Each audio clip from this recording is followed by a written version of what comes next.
Please don't forget subscribe to the channel and hit the bell to get notified of new daily videos. I've been an archival specialist for nearly 2 decades, meticulously curating and preserving corporate history. My magnum opus, a cross-referenced digital and physical database of historical corporate acquisitions, was finally nearing completion. Years of my life had gone into it, often unpaid overtime, fueled by my passion for accurate data preservation. Then Sterling arrived. Sterling, our new department head, was a self-proclaimed disruptor with a talent for buzzwords and a knack for taking credit. He decided my database, which I had painstakingly developed from scratch with my own proprietary indexing system, was the perfect AI-driven corporate synergy platform for his resume.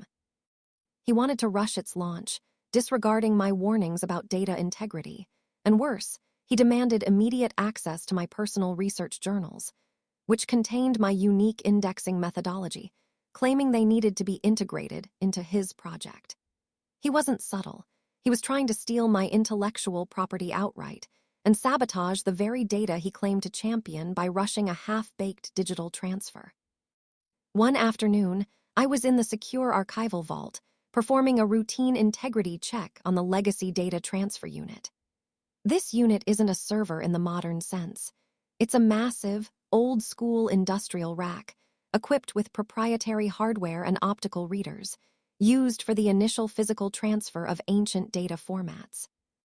It weighs about 200 pounds, sits on heavy-duty casters, and due to its age and the sensitive, irreplaceable data it processes, it's always secured by floor latches when idle. Company policy dictates a strict 2-person escort and sign-off for any access, let alone movement. I had just unlatched it to check the caster bearings when Sterling stormed in, bypassing proper security protocols. He was fuming, holding his expensive tablet like a shield.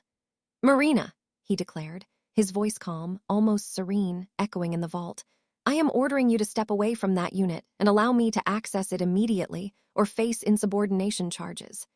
He gestured wildly towards my private journals, which I had temporarily placed on top of the unit while working. He clearly thought I was obstructing his genius. I looked at him, then at the heavy unit, then at the slight, almost imperceptible downward slope of the floor towards the main access door. I had been planning to relatch it, but he'd interrupted me. He wanted me to step away and allow access. "Very well, Sterling," I said, my voice calm, almost serene. I took a deliberate step backward, then another, moving clear of the unit and the space between it and the door. My arms went down to my sides. I was no longer physically emptying him or the unit. I had stepped away. I had allowed access. Sterling, with a smirk of triumph, lunged forward, not towards the unit, but straight for my journals on top of it. He was so focused on grabbing my hard work that he completely missed the subtle shift. The legacy data transfer unit, now completely unsecured on the slight incline, began to move. Slowly at first, then with increasing momentum, its heavy industrial casters picking up speed. It was a beast, and without me to brace it, it was now allowing itself to move. Sterling, mid-lunge for my journals, was met with 200 pounds of antique corporate history. The unit slammed into him, pinning him against one of the solid, bolted-down archival shelves. His expensive tablet flew from his hand, shattering spectacularly against the polished concrete floor. He grunted, winded, his face contorted in a mix of surprise and pain. He wasn't seriously injured, perhaps just a bruised ego and a slight impact headache, but the sight of him flailing against the immovable shelf, trapped by his own hubris and a rogue server rack, was priceless. The impact also dislodged a fragile access panel on the front of the unit he'd been so keen to open. "I merely followed your instructions, Sterling," I said, a faint smile playing on my lips. "I stepped away and the unit was allowed access."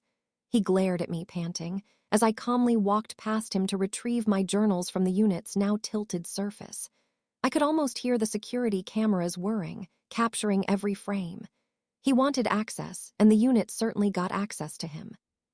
He learned a valuable lesson that day about literal interpretations and the laws of physics.